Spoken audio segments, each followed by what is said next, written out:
এই জেনারেশনের কথা বললে মানে গজল আঙ্গিকের গান বলি বা ক্লাসিক্যাল গান, কারণ ক্লাসিক্যালটা তো বেজ, এটা তো দরকারি হয়, সেই জায়গা থেকে এই প্রজন্মের প্রতি আপনার বলার কি আছে? একটা জিনিস বুঝতে হবে, ক্লাসিক্যাল উচ্চ অঙ্গ উচ্চাঙ্গ। এখন আসলেই কি আমাদের দেশে ক্লাসিক্যাল মিউজিকটা চর্চা হয়? আমাদের দেশে যখন ট্যালেন্ট হান্ট শুরু হলো, ট্যালেন্ট হান্ট শুরু হওয়ার পরে ধরেন যে আমাদের যে সুবীর নন্দী বা শ্রদ্ধেয় এবং এন্ডু কিশোরদা যারা মারা গেলেন, যারা আমাদের তো এখন লিজেন্ড কেউই নাই এখন, মানে যারা কিংবদন্তি, না সুরকার না গীতিকবি, সব কিন্তু বর্তমান যুগের ভাইরাল যুগের লোকজন।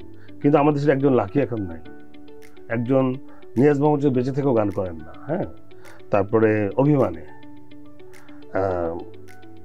আর যখন ট্যালেন্ট হান্ট থেকে ছেলেপেলে আসে, তাদেরকে দিয়ে যখনই যেই শিল্পীটি মারা যান তাকে দিয়ে ট্রিবিউট শো করানো হয়।